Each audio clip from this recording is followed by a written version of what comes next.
The TVWAN News is proudly brought to you by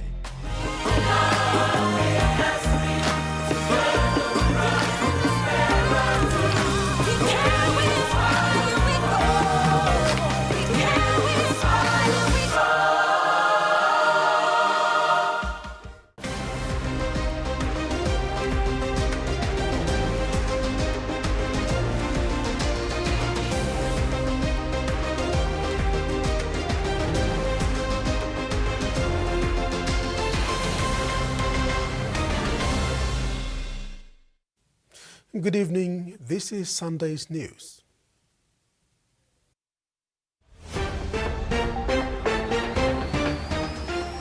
In this edition, call for unity in the country. Cyclone causes damage in Madang.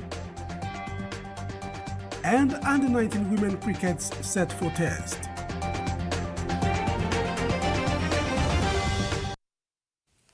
Prime Minister James Moripi has urged all citizens to break the cycles of tribal conflict and move beyond our ethical boundaries and raise a national love that seeks the well-being of every citizen. In his Easter message, Moripi said the people of this nation cannot carry the heavy stones of past conflicts into a prosperous future, as Easter teaches us that through sacrifices and nothing of bitterness, we find a new life.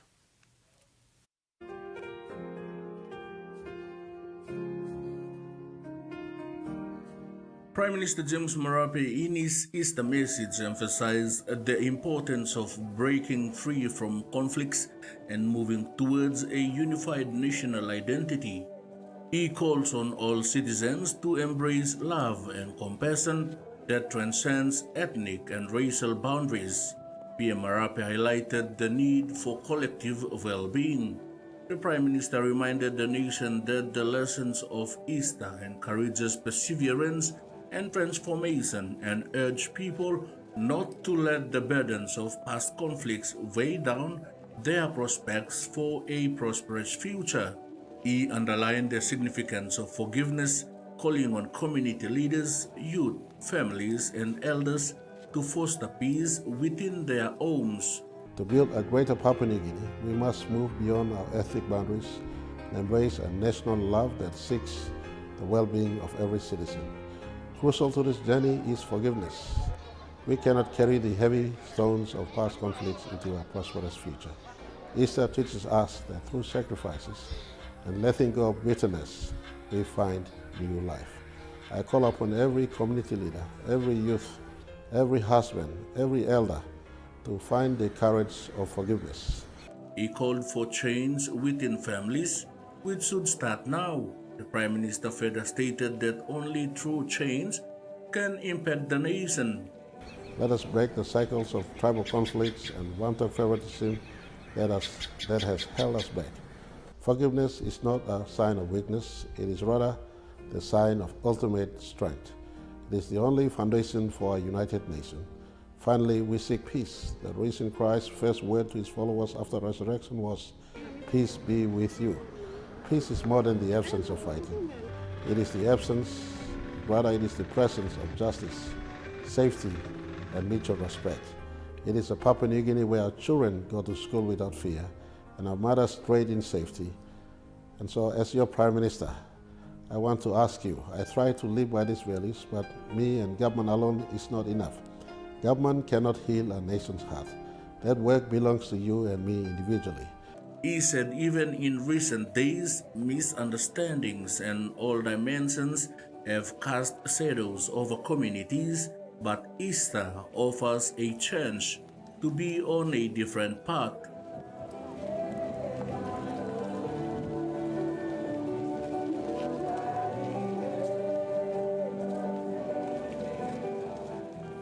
Freddie Mo, TV1 News. Leader of the opposition James Nomane has called on the leaders across Papua New Guinea to rise and reject corruption, restore discipline and leadership in communities, and rebuild the economy that serves the people and not a few. In his Easter message, Nomane reminded citizens that even in the darkest moments, there is hope, renewal and victory.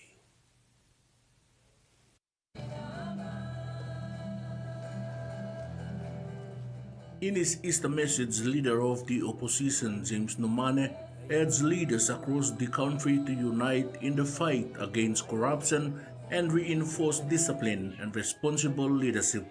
He emphasized the need to rebuild the economy in a way that prioritizes the well-being of the people rather than benefiting a select few. Nomane highlighted the importance of restoring integrity in governance. He stated that true leadership must be defined by accountability and a commitment to serving all citizens. Nomane stressed that the ongoing challenges facing the nation requires a collective effort to address issues of corruption and mismanagement which have hindered progress and development. Easter is a very special time for all Papua New Guineans because it reminds us that after death there is life, that there's hope in suffering, that this is a time for transformation. Drawing on the themes of hope and renewal associated with the Easter season, Nomane encouraged citizens to remain resilient even in difficult times. He reminded them that despite their struggles, there is always potential for positive change when communities come together with a shared purpose. And with everything that's happening to the country, like right now we're just being walloped. We're just being whipped with grey listing, devaluation of the kina.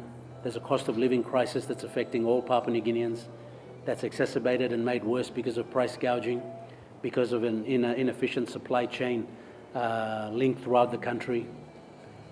And all these things just make it so hard for mums and dads to afford basic rice and tin fish, flour, fuel, medicine, pay for school fees, just to move around, just to have options. And then in the process, we lose our dignity because we really struggle to put food on the table. He further called on all individuals and leaders alike to engage in constructive dialogue and collaboration, fostering an environment where ethical leadership can thrive. So Easter is a time for us to remember that Jesus Christ, although he died, he rose from the dead. And just like that, it's important for all Papua New Guineans, big and small, young and old, to continue to just have that burning conviction and resolve that the country can be great, and I'm going to play my part and to continue to believe in the country. Hold your leaders accountable, hold each other accountable, and stand up for this concept of country. Freddie Mo, TVWAN News. There are growing concerns about the exclusion of the Moripi tribe of Gulf Province as a genuine beneficiary, despite the potential impact of the proposed Papua LNG gas pipeline on the tribe's customary fishing grounds and local livelihoods. And with Ioka village set to host several Gulf provincial government meetings and LLG meetings this weekend, the tribe, through its Council of Chiefs, will seek answers as to why they have not been recognized as a genuine beneficiary. The meeting will provide an opportunity for the provincial government Oil and Gas Advisory Task Force team to update the Council of Chiefs on the status of the Papua LNG project following the signing of the Memorandum of Understanding in 2023. TVWAN News continues after the break. Stay with us.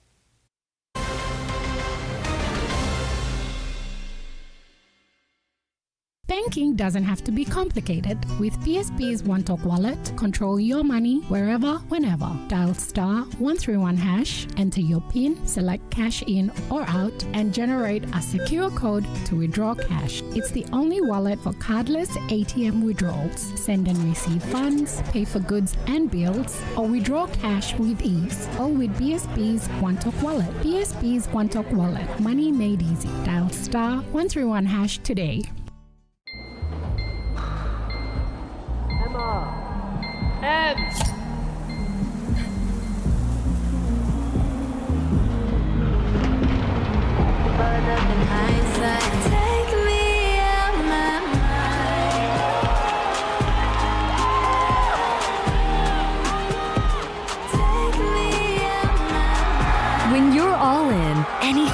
happen. Grab a Coca-Cola and enjoy the moment.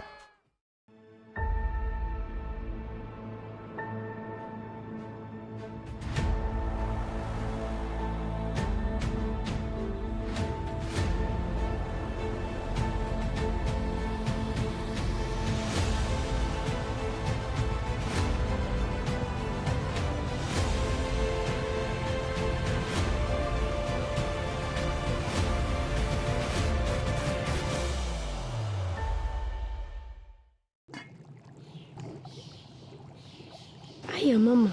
You wait then, but me add him special flavor. Put in more flavor, put in more taste. Magic kakaro, get up and big smile on face. Time for kim chicken, a great kumutu. Sip, sip, na mumu, yes, magic on you. Maggi, PNG and Mia. Find PNG made. Cold Power Citrus Blast uses stain-fighting active particles to remove dirt, grease and stains from your family's washing with less scrubbing and rubbing, reducing wear and tear and saving you time. Cold Power Citrus Blast has an amazing citrus fragrance that gives that extra freshness that will last all day long.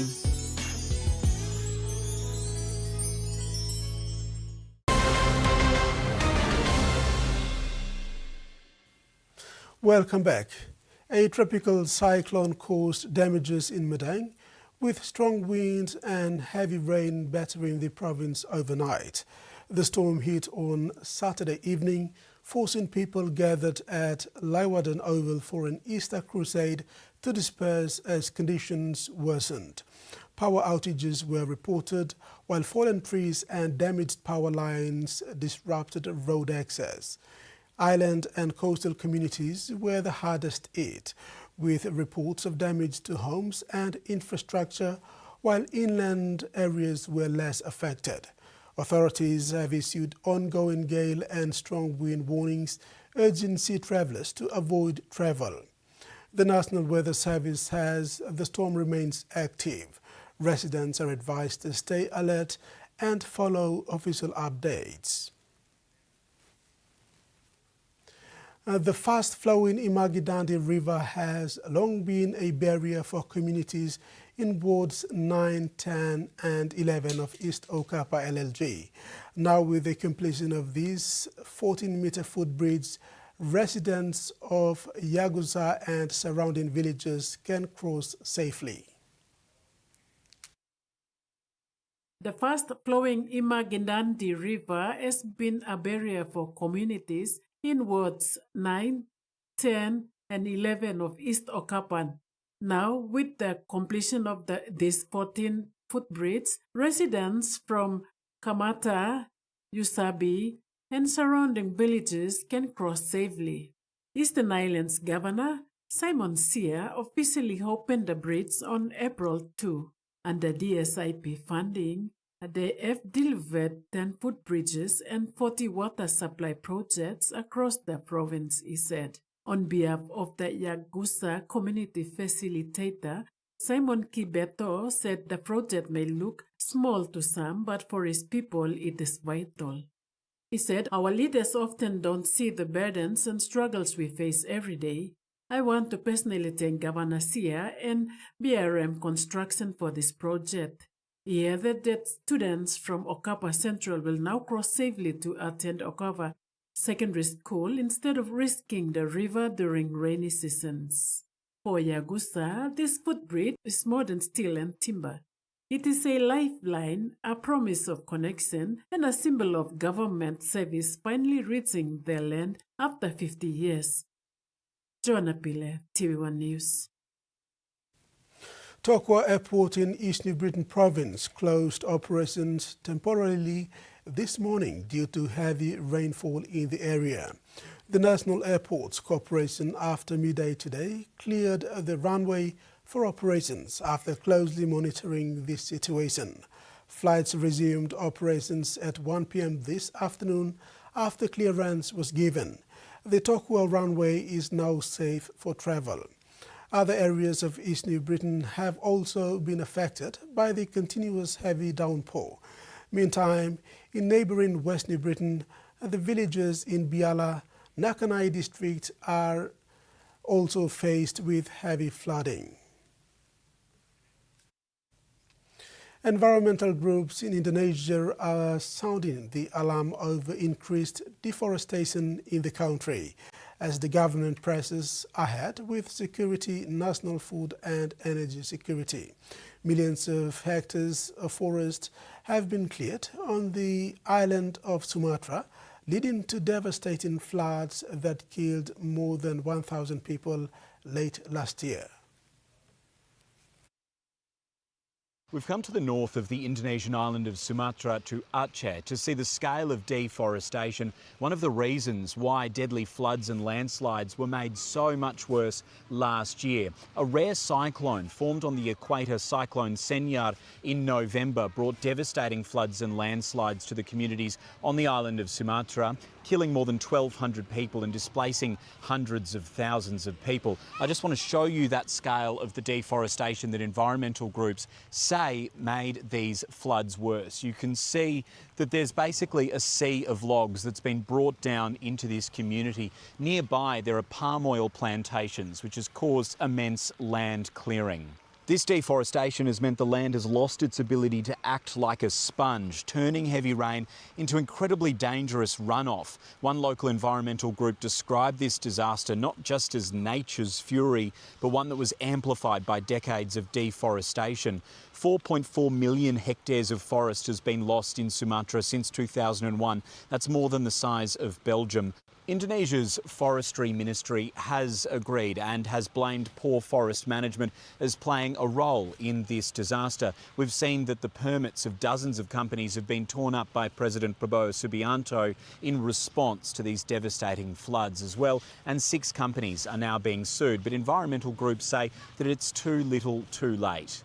Complicating the response and the recovery as well are massive budget cuts to Indonesia's disaster management agency, along with cuts to provincial and local governments. In 2021, during the pandemic, the disaster agency received $646 million. Last year, it received less than a third of that, and a draft 2026 budget has slashed it even further. Many are fearful here on the island of Sumatra that it could become trapped in a cycle of disasters, especially worrying in one of the most disaster-prone places in the world. And with climate change, we do know that these storms are becoming stronger after they form. The question becomes for government, how are they going to restore these natural and environmental buffers and restore rainforests so that the next cyclone that hits Sumatra isn't as deadly? That ends the news segment. I'll join you on the other side with your news in sports.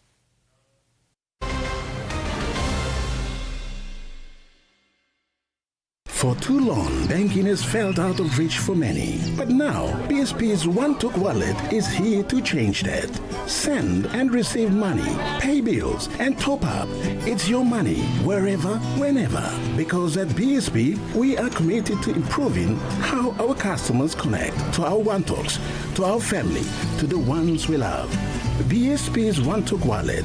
Money made easy. Dial *131# for everyone. Are you ready to meet the best version of yourself? The one with the bright, confident smile? You've got to take pride in how good you look, how fresh your breath smells, and how great you feel. To boss it at work, to be your best for uni, or to catch the eye of that special someone. You've got to brush up your vibe with whiter, healthier, brighter teeth. Brush up for confidence with Colgate. The PNG LNG project has now generated more than 30 billion kina for Papua New Guinea since production commenced. Nearly half of this amount has been paid as tax. Equity distributions are paid to KPHL and MRDC based on the interest they hold. Tax is paid to the IRC, while development levies and royalties are paid to DPE. What would you say to 6 months free bonus credit? Wowee! That's right. Get the Huawei 4G LTE smartphone from Digicel and you'll enjoy 35 Kina bonus credit every month for 6 months, plus a whopping 50 gigs of data and 60 minutes free talk for 7 days. Hurry! Get your Huawei 4G LTE smartphone for only 199 Kina at a Digicel store or agent today and save Huawei to a total of 210 Kina free credit. Only with Digicel. Tune into Scope tonight at 7 on TVWAN. World Vision brings gravity-fed water supply system. And water finally flows from taps in Take. Weekly monitoring to ensure that the water is safe for the community to use. Watch this story on Scope tonight at 7 on TVWAN.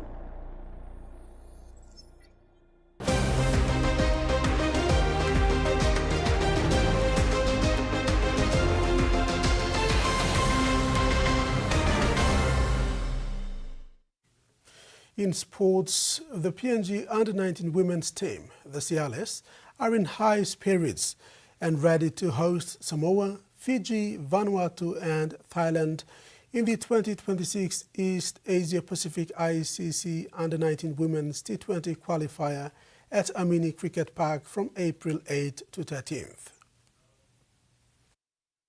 Rookie head coach and former Barramundi player Jason Killer said the squad has worked hard over the past 2 months and is eager for the challenge.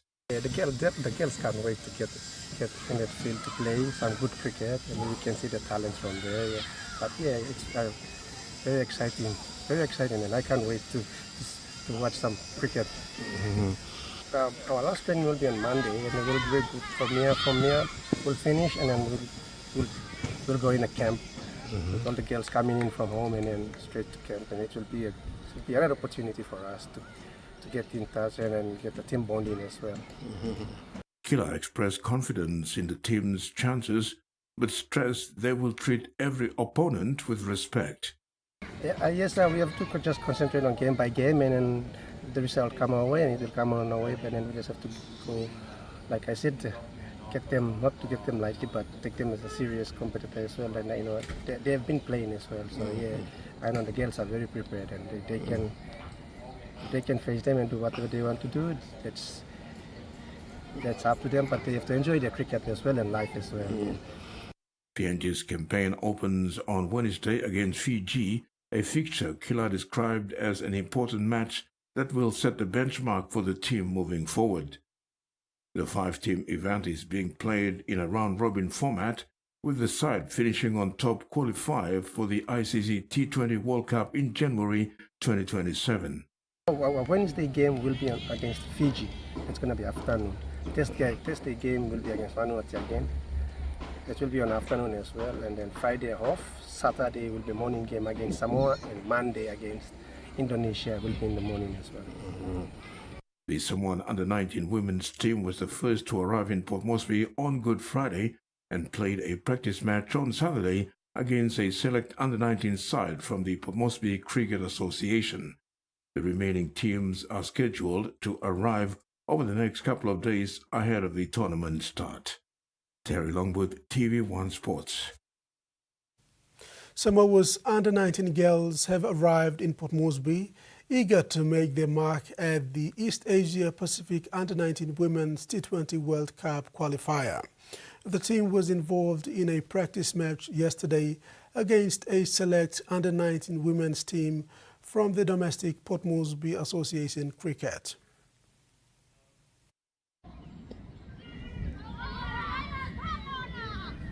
Samoa's Under-19 girls team manager Stella Siale Vea said only 4 players in the squad have prior international experience, while the rest of the team, mostly Samoan-based, are traveling outside the country for the first time. A small number of players are based in Auckland and have linked well with the Samoan-based teammates. Some of the players are based in Auckland, but most of the players are based in Samoa. So we have a coach that works with the girls in Auckland. Some of them they play school cricket, and we have a couple of girls that are also in playing for clubs in Auckland as well. And these are the Samoan-based players. So first time to get together as a team, and that's why we requested for a practice match. Yeah, So wow. we can see how the girls, blend together, and the coaches can also look at the girls and where they should be placed in the next few days. She added the trip is a valuable opportunity beyond cricket, team bonding, meeting other players, and sharing cultural experiences. They're also enjoying it's not just about playing, but enjoying being with each other, meeting the other girls, sharing the friendship, as well as experiencing the culture and exchanging culture. And Vaya was part of Samoa's gold medal women's team at the 2015 Pacific Games in Port Moresby, said cricket is growing back home, though rugby remains Samoa's dominant sport. We're not as big as rugby, but yeah, we're an upcoming a sport.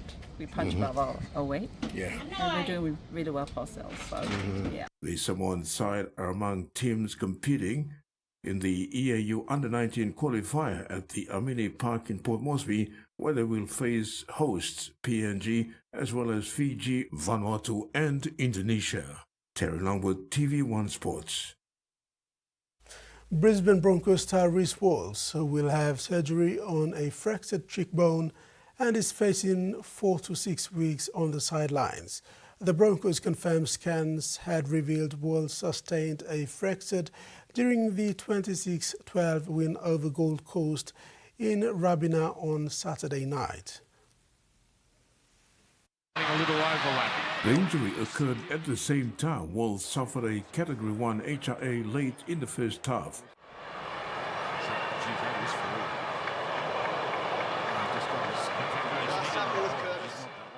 Walsh did not return to the field and was later sent to hospital. He will have surgery on Sunday. If Walsh is sidelined for 6 weeks, he would be due to return for the Broncos in round 11 when they play Warriors in Brisbane. This would give him only one match under his belt before Queensland names its squad for State of Origin 1, which will be played in Sydney on May 27. Jesse Arthurs and specialist fullback Haynes Perham are two candidates to replace Walsh, but the Broncos also have other injury concerns. Captain Adam Reynolds only lasted 25 minutes before straining a groin, and his replacement of the band's Ben Hunt sustained a stretched medial ligament but continued to play. Both halves are having scans. Arthurs was playing his first NRL match of the season after regular winger Josiah Karapani was dropped for disciplinary reasons. Terry Longwood, TV1 Sports. That's it for sports. Now the weather forecast.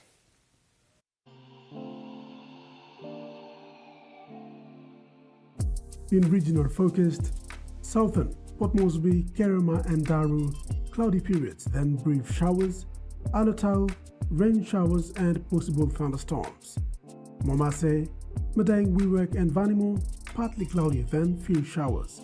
New Guinea Islands, all New Guinea Islands provinces, cloudy with rain showers and thunderstorms. And Highlands region, Mount Hagen, Iroka, Bands and Kundiawa, cloudy with some rain showers. Heavy rain is expected over Momase, New Guinea Islands region, Milne Bay, Central NCD, Oro and parts of Highlands within the next 12 to 24 hours. This may cause flash and riverine flooding. Landslides are also likely to occur.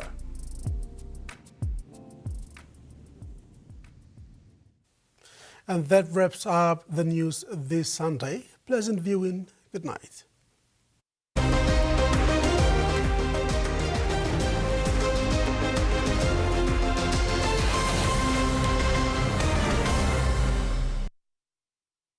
The TV1 News was proudly brought to you by